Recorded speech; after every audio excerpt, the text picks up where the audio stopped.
Well, guys, if there's one thing to glean from this series so far, when HeroesHearth Esports is involved, it ain't over until it's over. After, what, 34 minutes on Tomb of the Spider Queen, a behemoth of a game where they were behind but didn't lose a keep because ENDEMIC just failed to get it. They were able to come back, and now putting us 1-1 in the series. You say behemoth, and all of a sudden I'm thinking Raynor. Behemoth Armor was a pickup earlier during one of our games, and so far we've seen Raynor bans. Do we get Raynor today? Is there some pepper? That remains to be seen. We do have some curses, though, because we're going to Cursed Hollow. That is an ENDEMIC choice. I thought either Shrines or Cursed Hollow would be the ban. HeroesHearth has banned both of them in the past, but what we are seeing trend now is that second pick is the place to be, J-How. You know, it feels like it's been that way for a while, but everybody continues to deny it. And I'm pretty sure second place, although it is different now. It's different. Because there's more bans. So we'll see if there's any shift in that. I think basically every successful team that we have here in North America has a better win percentage from second pick. So we'll see how that plays out. But Cursed Hollow, obviously a map where we do see more Hanzo. In particular, the boss race, I think that's going to be taken away, especially given the amount of bans that we have early. He's been banned every game so far. Genji, does Genji get through this time, though? Maybe, because of Abathur. He was let through on Tomb. Ooh. Didn't win with it, but Biggie put on a clinic like usual. Greymane is another one we have to keep in mind. Tracer. Where's she at? I was like, Raynor, but no, he's more like it. I can't make the little, it's like small guns. It's pew pew pew. We all know this. That's what the spray says. How many bullets are in a clip? What? How many? Just let us know. I was kind of hoping you would know. Well, we've all failed you. It's somewhere this between day. 0 and 50. Mm-hmm. I can guarantee you that much. Yeah, doesn't it different depending on the gun? Or are you talking about Tracer specific? Tracer. Oh, okay. Yeah. Raynor has unlimited ammo. It's true. Mind blown. Raynor, the new meta. Way better. The new Tracer. Confirmed. Doesn't have to reload. You know, Raynor could get picked here, and then you pick Exterminator, and then he races down a boss. 50% bonus damage to minions, mercenaries, and monsters. Raised to 100 with Inspire's active. I'm just counting the little dots on Tracer. Oh, yeah, something like that. Like 10 or 15, maybe 20. I'm really glad that we are continuing to talk about this instead of analyze Cursed Hollow. But we'll get there in the draft. Which is going to be just any second.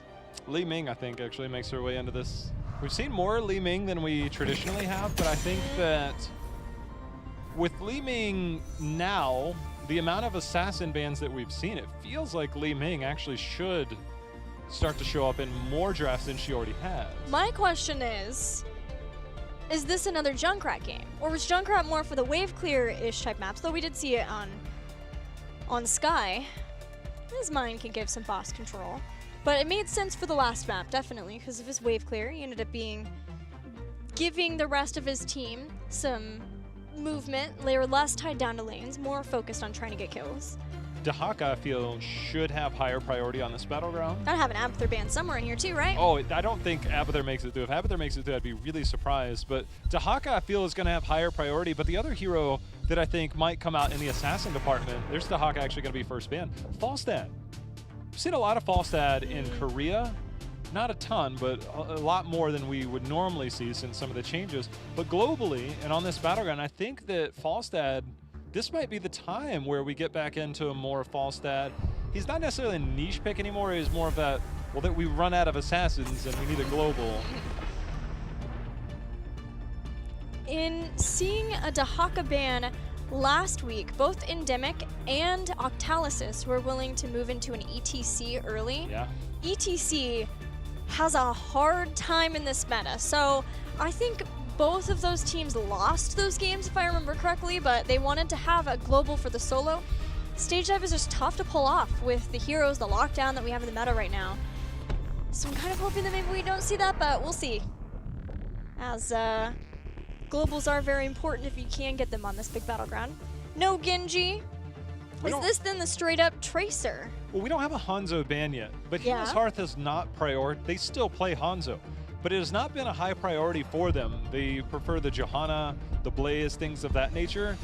But I feel like if there is a battleground outside of Battlefield of Eternity, this would probably be it.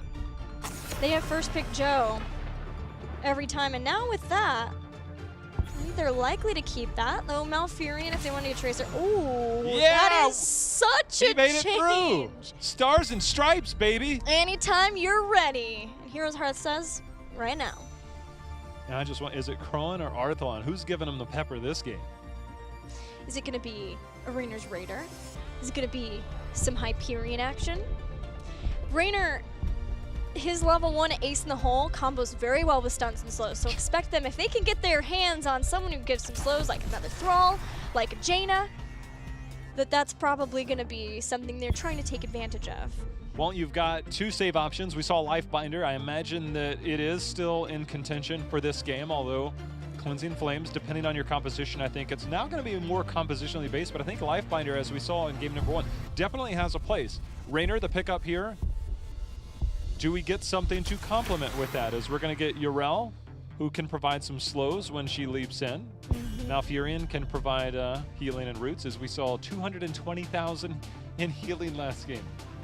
I don't know if I've ever seen numbers that high in competitive. Well, you know, when you have 34 minutes in a game, it's time to break some records.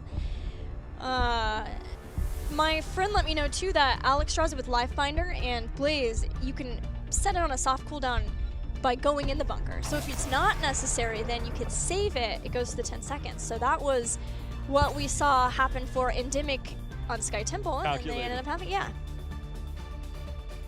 Diablo the ban. So we'll see if we play around that Johanna Muradin. We've seen a lot of Muradin for ENDEMIC. The one thing that Johanna does provide is another slow. Muradin also does with the Thunder comp, requires him to be in the area. Obviously, hitting your punish for Johanna gives you that as well, as we see the Thrall ban come out. Yeah, Rainer is going to have a lot of peel for his front line, but still a lot of lockdown is... He's still Rainer. He can still be squished, and ENDEMIC get Johanna for the first time in this series, and with Diablo being banned by ENDEMIC, for the first time in Phase 2, Ishbu will be on a different tank. When in doubt, hook him out. Yeah, but I've got a feeling. I don't know. Where do we see Ishbu go here? I think Stitches can be played around Muradin. I think definitely the higher priority in most people's compositions. Sure, I think if we see something different, it could have been the Li-Ming. Because of the slows of Putrid Biome. That, and then post 16, you've got your slow on your... But Muradin has slows too. And he is more in your face than I'm going to bring you to my face. And then leave He takes his face to them. Toss me. Nobody tosses a dwarf JH. Don't tell the elf. Just don't tell the elf and it's fine to be tossed. Greymane. Hero we've seen rise in priority. A lot of camp priority for these teams. No Tracer. Tracer into Rainer.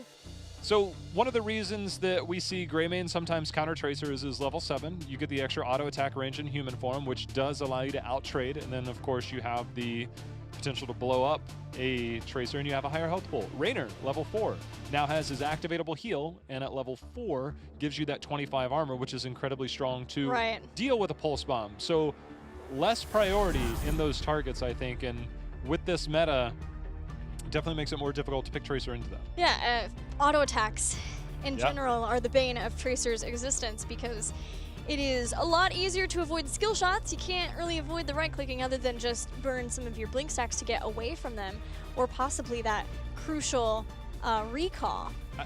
I still remember, it's like 2 years ago, Dustin Browder, obviously everybody knows that name. Somebody was tweeting and was like, Tracer's so frustrating to play into, what do I do? And he's like, I just pick Rainer. It was like on one of his like tweet replies, he's like, I just pick Rainer and trade out. And auto attacks do trade out. Obviously this is a different Rainer, but it does make sense. I still remember that tweet because I'm like, I guess it does. When I'm playing Tracer, like I hate being auto attacked. It's just like the simplest advice. Well, with Li-Ming, it's very clear that should be Arthlon playing the Rainer. So let's see if he indeed can give ENDEMIC the pepper in game 3. Our first time to get Raynor let through. That's what Abathur does. He changes the rules in the game, and he also changes the drafts as well here. Michael Udall back into his Gift of Life build. We'll see if that means another Life Binder. I think it's likely to be the case. It's going to be more tanky-focused Ishbu than what we've seen from a lot of the other Muradin players so far this phase. Not building into Perfect Storm for the lots of damage later on, but having his third win so that should they be fighting for a long time, he can get that increased health restoration. Even Li Ming going into that Force Armor to make sure to have some spell armor is Arthlon riding an old Cloud 9 mount there. North America still winning their BlizzCon. Gotta remind people every chance we get that one. When it comes to Raynor having ace in the hole, being able to do 30% more damage, not just auto attacks, more damage in general, combos well with a couple of talents. One is at level 7, being able to get some slows off of your give him some pepper. And then later on at 16, getting Paint Them Red for your penetrating round. 50% increased damage from that. If they're slowed or stunned, you increase that quite a lot. You're going to get some extra healing from that too, so it also adds sustainability, which I believe we did see Paint Them Red in Europe earlier. Yeah, we haven't necessarily seen, we've seen Giddy Up at 13, get a little bit more movement speed. I really wonder, because it does combo a little bit with that level 13, but just getting that momentary heal, I don't think it's necessary. And the movement speed, we know a lot of teams definitely like. Nice blocking of the skill shots there by Cure to deny a little bit more damage on to those structures. ENDEMIC sends their Gray main, and Alexstrasza too, but sends the Gray main out to take out the Bruisers. And with that, they're looking at a double camp. HeroesHearth has not touched their camps yet, so ENDEMIC's going to have a little bit of time where they can try to do something with these, but HeroesHearth may have the more impactful timings when we start looking at things a little bit further down the road, like possibly a tribute fight. It feels so good and so weird to see Jimmy in the game. And good old Stars and Stripes. It's just, you gotta soak it in, Gilly. You gotta soak it in. I'm doing my best, J-How. Here he comes, and now he's blinded. Hard to auto-attack anybody when you're blinded, but using the Gray main and composition, they're even using the Dragon Queen here. And this is one way to give some structure advantage as well as some XP. They get this camp. They're going in deep here. Arthlon, he's going to be taken down, and this is full steam ahead. Yrel making her way down, but a lot of minions, a lot of spell armor here, trying to deny them the healing. They take that fort 70% of the way down. ENDEMIC comes out with a clear plan. When we saw ENDEMIC play versus Octalis' Uncursed Hollow, they got what was not a perfect game, but just about exactly how you want to run it. This is an ENDEMIC favored battleground, and the last time we saw these two teams play on the ENDEMIC favored battleground was game 1, where ENDEMIC took it. But I don't think HeroesHearth was expecting ENDEMIC at all to dive there, but when you have the Dragon Queen, you gotta respect that. Now though, there's no respect for this Dragon Queen, not at all. And despite having a Johanna there, there's not too much she can do in that position. Well, let's take a look elsewhere on the battleground, because ENDEMIC making use of the Gray main, who has some of the best sieging potential. They've rotated towards the bottom with this comp of Cure and Biggie. Phoenix was doing some damage mid, so they're keeping up their experience advantage despite losing that Alexstrasza. But a clear focus on these rotations, and now they've got multiple members here. They are threatening every structure on this battleground right now. You know what's so cool too about that dive underneath the fort? HeroesHearth has not been able to get their camps. It has just been try to survive. Stormbolt's hit. Dansky though still had his warp. Tried to get behind Cure, who was hoping to body block him, but instead Phoenix is going to fall body blocks to make sure that Cure can't get out of here either with the jet propulsion. Ooh. HeroesHearth fires back. Crowan even got a little bit of that splash damage over the wall there. The Gray main didn't quite make it out of there alive, so ENDEMIC being punished for that aggressive rotation, stuck around a little bit too long. Nobody anchoring that point. That's a long walk back now. We also see a little bit of Gray main level 7 action going. Wiz and Duelist trying to stack that up. All right, right. We'll be keeping an eye on those. The focus on bottom lane for ENDEMIC is, of course, their boss lane. But they lost out on the first tribute. They are hesitant to do the same, especially because HeroesHearth now has an experience advantage. But I talked about before, the unstable compound now, having the slows from giving them the pepper and the increased size, trying to get more of that level 1. The damage is coming out in return. Heals going down there for ENDEMIC as B-Kid walks away for now. BBJ and team holding their ground. Those roots were so good. Mike could not get into position to heal from that. Now he's fairly low in his health. Has to go into Dragon Queen. We'll see if HeroesHearth can survive this. McIntyre draws a lot of the ire from ENDEMIC whenever they start to put too much pressure on someone else in the back line. He could jump over this if he wants to, and indeed he does, going after Big Impact. Phoenix is gone. Perfectly played there, and now we're going to see if Kroan can get another reset. There's going to be some damage. B-Kid's going to go down. Kroan looking for more as he lands a full combo there onto Biggie. Should have the Calamity value here in a second. See if he can make up the ground. It doesn't matter as Arthalon comes in. That is not just a rifle, that is a sniper as he gets the headshot there to take down a third member of ENDEMIC. Things falling apart for ENDEMIC in this early game because now they've lost on 2 tributes and they're going to lose their boss if they can't do something about this. But HeroesHearth getting pretty close to heroic abilities, and if they stay around, this might be staggered deaths that ENDEMIC cannot afford. Just don't understand. I mean, yes, you're buying time, but that positioning, that threat, now I think they're going to have to concede this. There's no way they can contest this. The sieging of this has not been swift. No Hyperion, Gilly, as it is time to bring in the Raiders. The call for backup was received. There's just the singular one, but it sticks around all the time now unless you take it out, and then it goes on a 45-second cooldown. It'll be cool to see how Arthalon can micro this. It is more micro-intensive, definitely, to have it, but later on down the road to the upgrade to this Duskwing, you can do some funny things with it. It's fun. New Rainer, definitely very different, very, very strong. And now we're going to have boss plus potential curse pickup. You can see Johanna on the minimap denying it while we have the boss here. That's going to be a denial, level 10, very close, but with Phoenix showing bottom outside of a Planet Cracker at level 10, there's no denying this. So this is curse plus boss. They will have to deal with a Siege Giant camp in the top, but they did have an appropriate response by pushing out mid. That gives them 10. They still have a camp. That neutralizes the mid lane. So for HeroesHearth, it might just be full-on targeting this top lane. And all this does, you get keep wall down, the double boss rotation in another 4.5 minutes. You play another boss, that's keep and potentially more.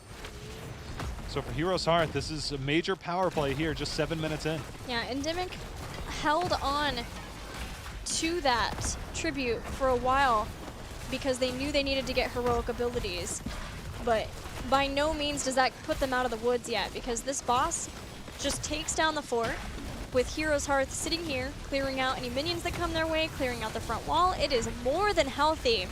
HeroesHearth is quickly approaching level 13, well in advance of ENDEMIC. Phoenix gets blown up faster than anybody can hope to save him, and now this is getting a whole lot scarier for ENDEMIC, J-How. Heals go down, and they're trying to hold on, because this could go from bad to worse. Lifebinder is going to be enough to keep Cure alive, and that might have actually just been enough to save the game, because this boss is still extremely healthy. Had anybody else gone down, we might have seen the core threatened behind this as the curse wears off. The boss still plenty of health left to take this down. I don't think HeroesHearth can really do anything. If they can find one pick, maybe. Is this boss extremely healthy?